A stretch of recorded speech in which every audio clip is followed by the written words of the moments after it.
So, first video of the year. Oh, there's at least something a little bit exciting in it.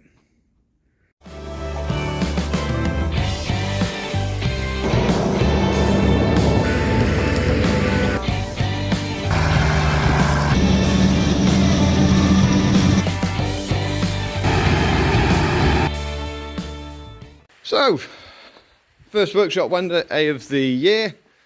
The workshop's an absolute disgrace, but I'll show you why. So this is going to be, I've got running around to do and God knows what to do, and I've got to try and find something in this state that is my workshop. This is on the list to get it tidied up. But yeah, we've had a lot of stuff going on. And as you can see, I've made a hell of a mess. So I'll show you that in a minute, but first thing is, I want to put that back in my pocket because that's very handy.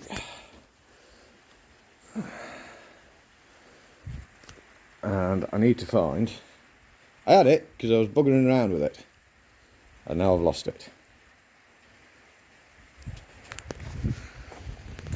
So, one thing we do need to do is bring her back in. She shouldn't be out as she's been out for a few days in the bad weather. Naughty HS. But yeah, I'm going to scrap through and find the bit I'm after. I'll show you a bit of what we've been doing up on the yard, because we have been very busy up here. So first thing we did around the yard, as you remember, we had hardcore all piled out. We can see the line of it there. So we've chucked that all back into that pile there. So now we've reclaimed the yard. There's more hardcore coming in. It's for my mate that rent the yard off to put a track up over there somewhere. It's a project for coming up, long-term sort of project. I don't know how much involvement I'll have on it. But the other thing we did, spent 2 days messing around with the van. I've got a call coming now, I'm going to have to take this, hang on. Right.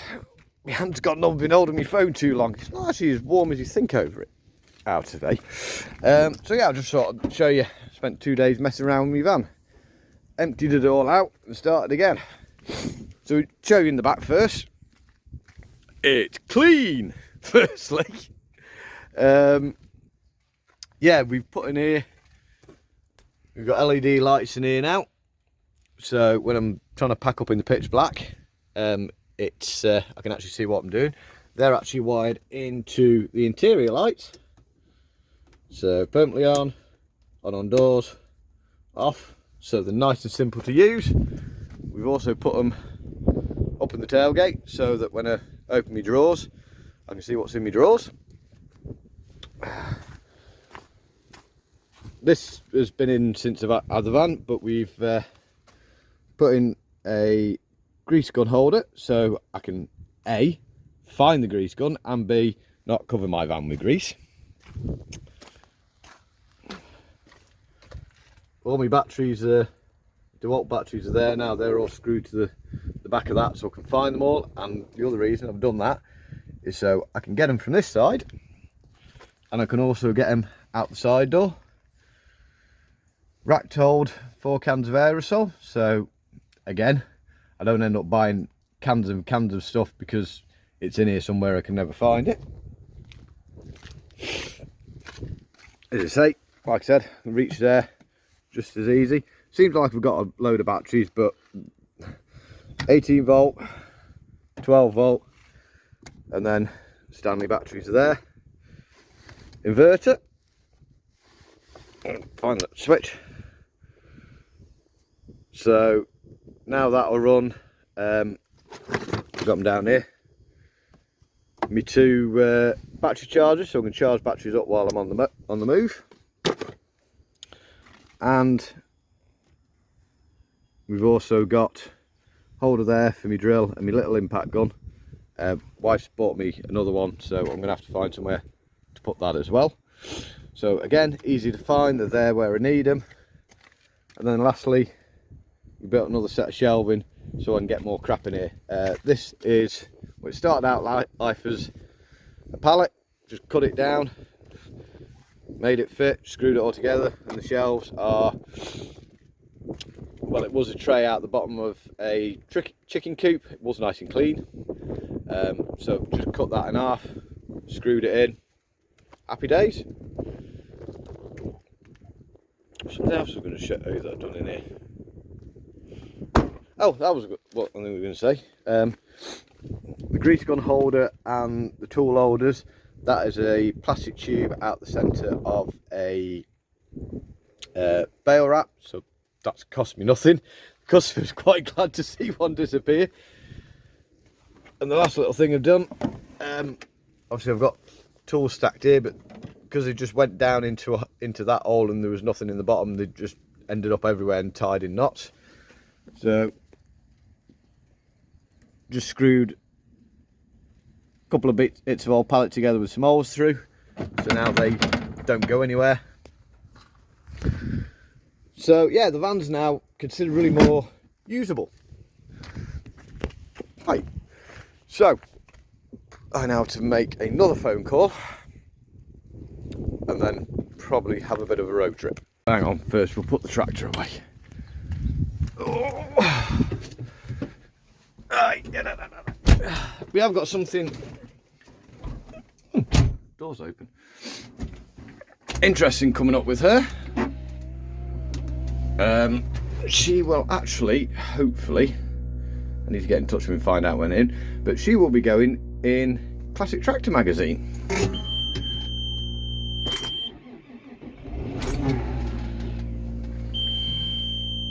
She's upset with me.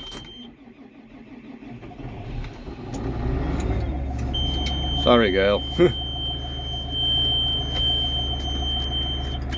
She's obviously upset. She doesn't like being out in the cold. So, yeah, like I was saying, she will be going in Classic Tractor magazine, hopefully very soon. A little bit of a one-page feature. The lad come out and has taken all the videos and all the pictures and all that, and I've also sent him some pictures of the other work she does. A bit of a feature of sort of modern classic machinery that's still being used as a frontline machine kind of thing. So that's quite cool. Yeah. Right.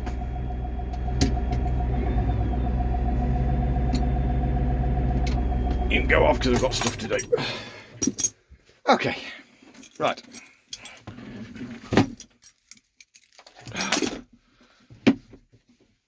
Phone call and see if I can sort out the next plan. So, proof I'm not perfect by any stretch, and this is kind of the main thing I want to get done today. This is the front of one of the K2 trailers. Well, basically I caught a low branch on. I did the damage, so I said I'd rectify it. So a bit worse than I thought, and it's a bit more than I can get back right, I think, myself. So we're going to take it to a professional who hopefully will do a better job of making it look pretty than I can. So that's kind of where we're off now. They just pulled into a lay-by for a quick stop, and yeah, we'll get down there. So it's being as it's start of the year, we thought we might as well start the Ford. Just needing a little bit of help. She's not playing ball. And it's not easy to get at her now. Give her another go. Yeah, you might as well laugh at me falling on my ass. Okay. Oh, Christ. Takes a bit, then he nearly does it.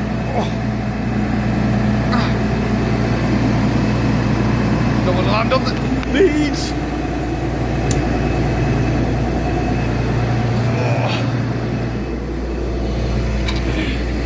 Putting up a fight, she's quite happy where she is. Right. Stay open, I want to actually hear you.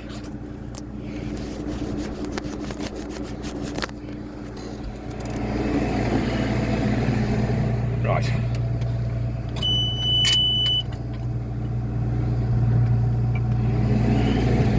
think the gas truck might have gone on that door. Add it to the list.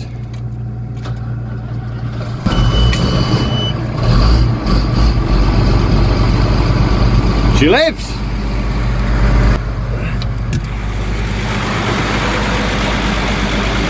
That's one way to drive and the Massey out. Right, so. Yeah, she lives. She lives. And she's in the spotlight now so we can all see her properly. I do need to kind of tidy up here. Yeah, she's up here for a reason. I'll explain that in a second. When I've turned her off so you can actually hear her, but I want to let her charge her batteries up. Massey, we put Massey here for a reason. Because it's a bit dark down here. So what we're going to do, that light up there, we're going to swap that for the one above the workbench. Because you don't really need it now. Now I've got them 2 LEDs. That light sings up beautifully. So that'll do for that. Knock her off. Hang on. Ah, headlight.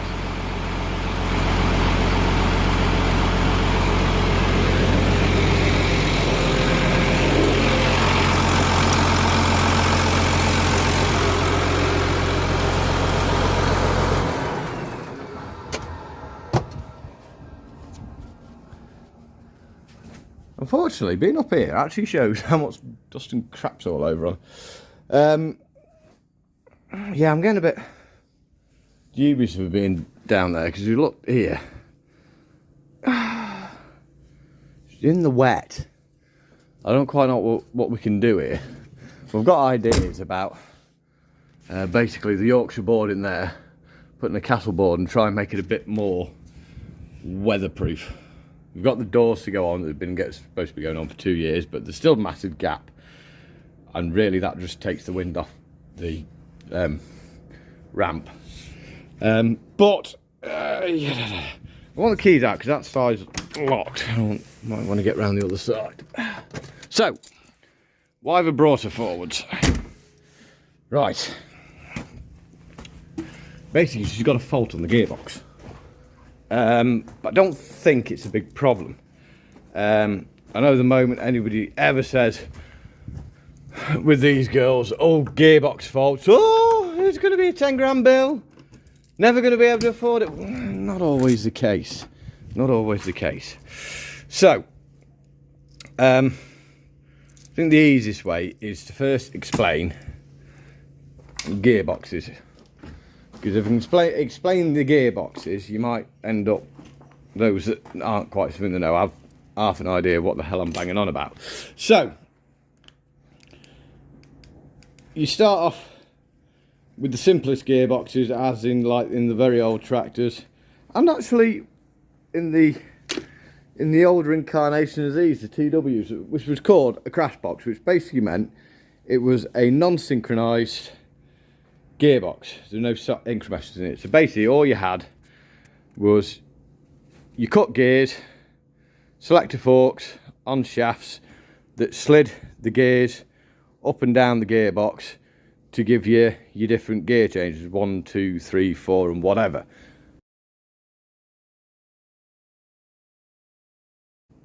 That's your basic bog standard. Go to our little old poor little old International that really I desperately need to get her done. It's actually quite upsetting to see her in that state. But anyway, she has a synchromesh gearbox. Now basically that's the same as your basic gearbox, but now you've got like little dog clutches between the gears, so as you go to select the next gear it starts to spin it so it engages smoothly.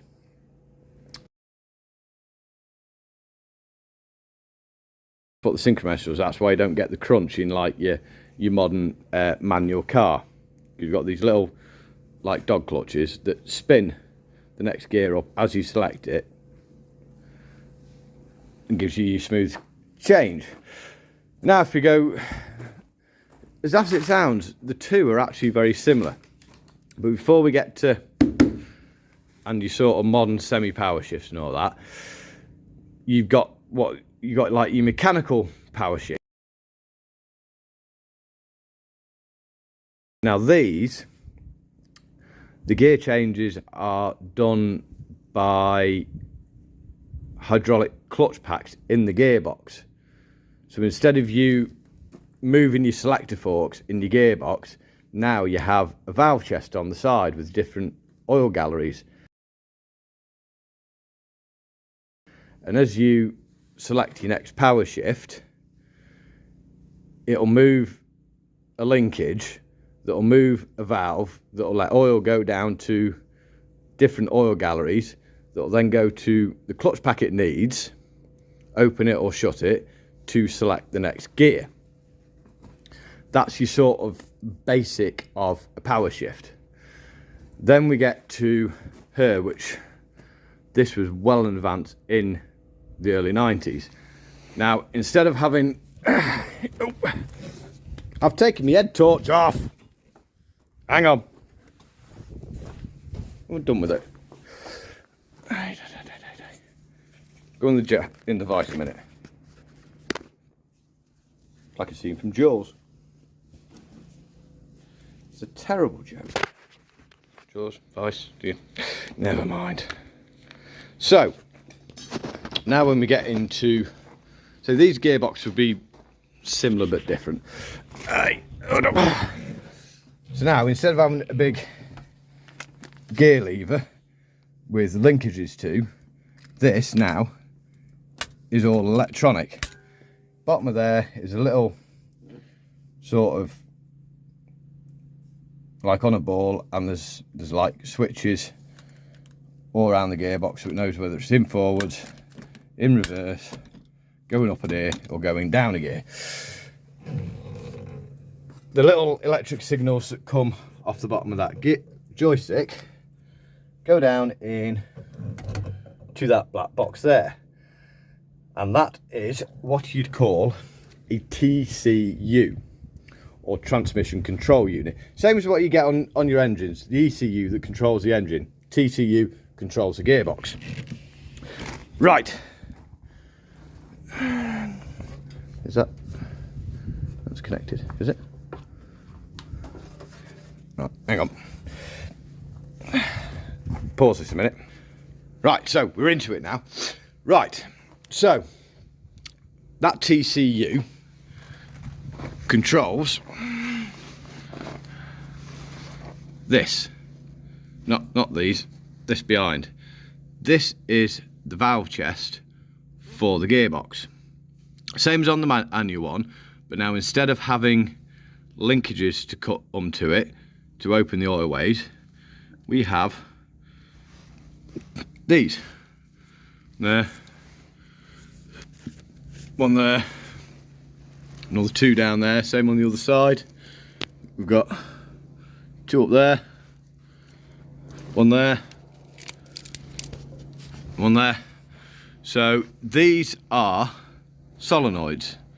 So now instead of having a linkage moving it, you've got solenoids that open and close the different oil ways to allow the pressurized oil to go to the correct clutch pack to select the next gear.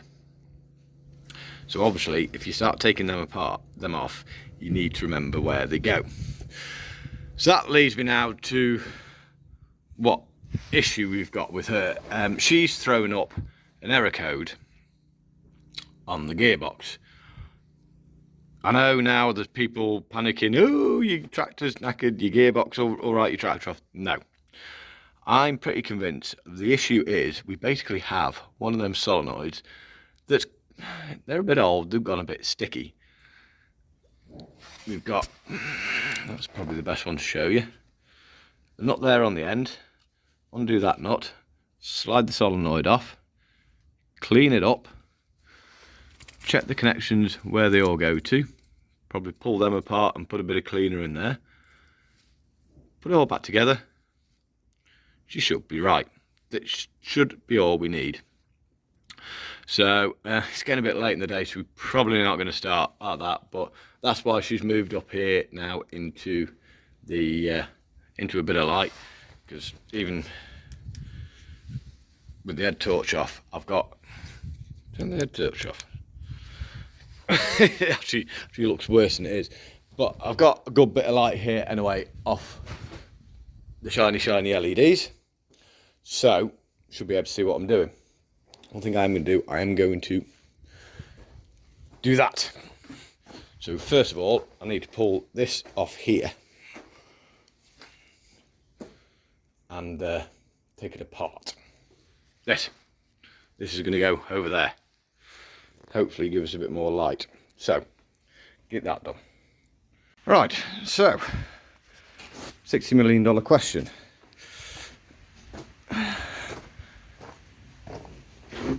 Am I a bit better lit? Or is my mate about to blow his top because late at night in the dark, I've just blown all the electrics on the yard.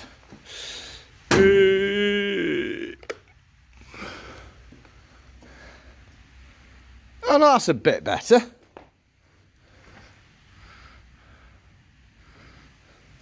A little bit better. So we see down this side now. We've got those two pointing, one pointing towards me. Hang on, turn the head torch off. Perhaps should have brought it down a bit, down to about there. But it's shining up here. It will shine up here better when the tractor's not underneath it. Certainly shining up here. It's less worse. I make it better by getting some different bulbs because there's some like warm yellow lights. I don't think they're that powerful. You can get more powerful LED lights. Perhaps not get it up to this extent, but certainly can get it better. I was going to clean up crap, but time is now getting on, and well, no wife's going to be home, so we've well done that light. That's a good job done. She's now in position to have well, certainly just take them solenoids off and give them all a clean and put them all back, so that side will be right. Fuel pump is also this side, because obviously if you remember from dyno day, the pump's got to come off. To be fair, there's a few little, if you can see down there's a few little leaks and weeps around there anyway, so it will tidy up that sort of, this is only the real leaky part of her, and get that all right. Not looking forward to this because it's got to be obviously timed and all this lot and blah de blah. But yeah, she's in a position now where I can get round her, I can get things done, and she can be sorted. She does also need her service. So, excuse me, it is, as you can probably hear, a bit moist out there. And a bit crappy, so I think I'm going to call it a day, bugger off home, have a nice bit of tea with the wife. Yes, sounds a plan. So I'm going to call that one it. So don't forget to give the video a grubby thumbs up if you enjoyed it. Share the video out. Don't forget to hit that subscribe button. Go down and have a chat in the comment sections if you would like to speak to people or just be social. Antisocial people are welcome too. It's dripping. I think it's just because I've got her up in the dry and it's all fallen off. So yeah, that's it. As always, don't forget to look after yourself. Don't forget to look after each other. And we'll see you on the next one.